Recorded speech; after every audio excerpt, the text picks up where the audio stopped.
लोक शिकायला यायचे. त्यामुळे मला ते लोक आधी म्हणायचे अरे आम्हाला काय शिकवणार, पण मग माझे अगदी फॅन व्हायचे. त्यामुळे मला आनंद व्हायचा. मी त्यांच्याबरोबर पण राहिलो आणि त्यावेळेला या मुली पण यायच्या, अशा लहान 18 वर्षाची 10वी झालेली मुलं असायची आणि त्यांच्यात पण मी राहिलो. त्यामुळे तो जो वर्क ग्रुप आहे दोघांचा, यांचं कोऑर्डिनेशन कसं करायचं हे मला अत्यंत प्रॅक्टिस झालेली आहे. म्हणजे मी त्या मुलांमध्ये जेव्हा लेक्चर घेतो तेव्हा ते खुश असतात, सर काय आम्हाला हसवतात, सर आम्हाला खूप छान सांगतात. आणि जेव्हा मी सिनियर लोकांबरोबर बसतो तेव्हा त्यांना माझे विचार ऐकायला बरं वाटतं. ते मला प्राऊड वाटते की माझ्याकडनं काही त्यांच्याकडे आता आणि त्यांच्याकडनं बऱ्याचशा गोष्टी मला शिकायला मिळतात. तर प्रामुख्याने मी हा उद्देश पहिला जाहीर करतो की का आपण हे करतोय, की भंडारी समाजाला काय असं आपल्याला करायचंय हे मला पहिलं तुम्हाला सांगायचंय. की कारण प्रत्येक वेळेला उपस्थिती किती वाढेल की किती वाढावी हा टार्गेट आमचा नाहीये. हल्ली सोशल मीडिया असल्यामुळे व्हिडिओज व्हायरल होतात, माहिती इन्फॉर्मेशन पुढे जाते आणि लोकांमध्ये हा वैचारिक बदल आला पाहिजे. तर ह्याचं मागचं कारण काय की जेव्हा मी समाजात काम सुरू केलं 2017ची गोष्ट आहे, त्यावेळेला त्याच्या आधी मी केलं नाही, कारण त्या तरुणपणी आर्थिक उत्पन्नाची साधनं निर्माण करणं हे सगळे आपल्या गरजा असतात आणि त्यामुळे तिथे माझा पूर्ण वेळ गेला.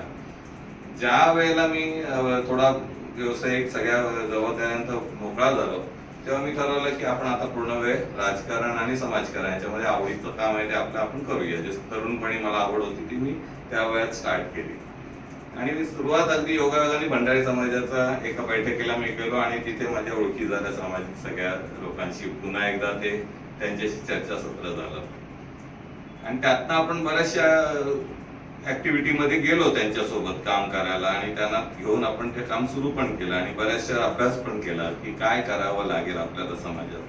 तर त्यावेळेला या सर्वांचं जे बोलणं होतं, जे अनुभवी आपले जे अध्यक्ष आहेत काही पदांवर, काही जण मोठ्या नेतृत्व करतायत, त्या सगळ्यांचं एका गोष्टीवर जास्त एकमत होतं की आपण एकत्र येत नाही.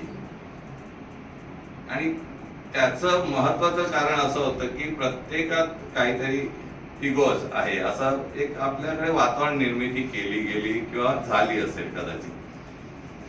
मी जेव्हा बघतो, जेव्हा आपण जुने मेसेज वाचतो, जेव्हा जुनी पुस्तकं वाचतो, ज्यात भंडारी समाजाच्या काही मंडळांची लिखाण असतं, किंवा आता परवा एक ग्रुपवर मेसेज आला आणि मी माझ्या ग्रुपला स्ट्रिक्टली सांगितलंय की तुम्ही भंडारी समाजावरच लिहा, बोला किंवा माहिती टाका.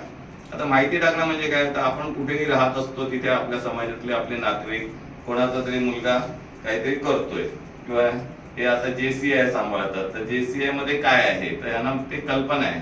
तर ह्या संदर्भातल्या जर माहिती आपण टाकल्या किंवा त्या मुलाला काही यश मिळालं, त्याचं कर्तृत्व काहीतरी वेगळेपण आहे की तो MBA कम्प्लीट झाला आणि त्यांनी फॉरेन मध्ये एक चांगली डिग्री घेतली किंवा इंडियातल्या एखाद्या चांगल्या युनिव्हर्सिटीतून चांगल्या मार्काने पास झाला किंवा डॉक्टर झाला किंवा वकील झाला, व्हॉट एव्हर जे काही कौतुकास्पद आहे ते समाजात पण गेलं पाहिजे.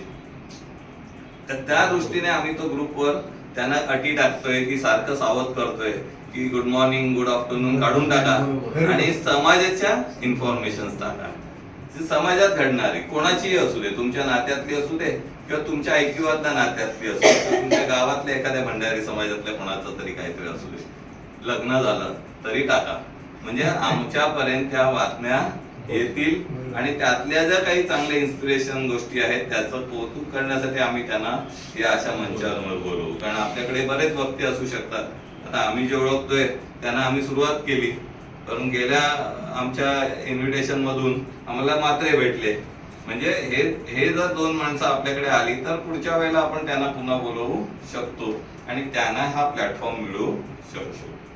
ज्या वेळेला मी बघितलं की काय केलंय 50 वर्षापूर्वीच्या मंडळांनी काय केलं, तर त्यावेळेला आता तुम्ही जर आपण दादरचं उदाहरण घेतलं तर तिथे आपली कित्ते भंडारी हॉल आहे, एक हेटकरी भंडारी हॉल आहे. म्हणजे इमारत, जमीन ही आपली आहे, भंडारी समाजाने तिकडच्या मंडळाने ती विकत घेतली आहे आणि त्याच्यावर त्यांनी ते मंडळ उभं केलेलं आहे, ती बिल्डिंग उभी केलेली आहे. बघा, एक साधा गोष्ट आहे त्याच्यामध्ये की त्या काळातही जमीन तेवढीच महाग असणार आहे. दादरसाठी मिळाली नसेल, बरोबर आहे. त्या काळातलं आर्थिक लोकांचं तेवढंच असेल, ते काही खूप भरपूर नव्हतं. मग त्या काळातल्या लोकांनी तिथे जमिनी घेतल्या, अशा प्रत्येक गावात. नाही, दादरचं एक उदाहरण म्हणून मी सांगतो, पण मी जेव्हा फिरलो अगदी सिंधुदुर्गापर्यंत आणि अगदी यांच्या डहाणूपर्यंत मी सगळीकडे फिरलो. या सगळ्या मंडळांना मी भेटी दिल्यात. बहुतेक मंडळांमध्ये मी जाऊन त्यांच्याशी चर्चा केलेली आहे. तेव्हा मला असं दिसलं की त्या गावात त्या ठिकाणी अगदी म्हणजे भंडारी जोडो अभियानात एका कुटुंबाने अगदी अतिशय म्हणजे खूप पैशावाला कुटुंब नाही सांगत आहे, खूप गरीब कुटुंबाने त्यांच्याकडे असलेली 7 गुंठे जागा एका मंडळाला आमच्या समोर डोनेट केली. म्हणजे असं कोणी आज नाहीये दानशूर, असं काही नाहीये. किंवा अशी त्या काळातली लोक होती, त्यांनी या जमिनी ज्या घेतल्या असतील, दानशूर लोकांकडून घेतल्या असतील किंवा कदाचित पैसे जमा करून घेतले असतील, त्यांनी एक सामाजिक उपक्रम म्हणून तिथे काम केलं. परंतु बऱ्याच वेळा असं जाणवतं की आपल्याकडे आता जेव्हा आम्ही बघतो की जी मंडळं आहेत त्या मंडळांमध्ये हा जो सामाजिक उपक्रम आहे हा कुठेतरी होत नाहीये. होणं गरजेचं आहे, परंतु कदाचित त्यांना काही अडचणी येत आहेत, त्यांच्याकडे काही प्रॉब्लेम्स येत आहेत, आर्थिक अडचणी येत आहेत, त्यामुळे या गोष्टी करणं त्यांना शक्य होत नाही. परंतु आपण छोटे छोटे उपक्रम राबवू शकतो की मुलांसाठी प्रशिक्षण घेऊ शकतो वेगवेगळ्या विषयांचा. आता बरेचशा अशा गोष्टी आहेत की ज्या करणं गरजेचं आहे, की विविध प्रशिक्षण कार्यक्रम झाले पाहिजेत, परंतु ते प्रशिक्षण कार्यक्रम होत नाही. जसं शासकीय नोकऱ्या, आता शासकीय नोकऱ्या कशा आहेत की 10वी 12वीच्या मुलांनाही नोकरी मिळू शकते गव्हर्नमेंट मध्ये, पण त्यांना माहित नसतं की ती कशी मिळवायची आहे. शिक्षण 10वी झालंय, शिक्षण 12वी झालंय, पण इतर कुठली कॉम्पिटिटिव्ह एक्झाम न देता कोणत्या प्रकारच्या नोकऱ्या आहेत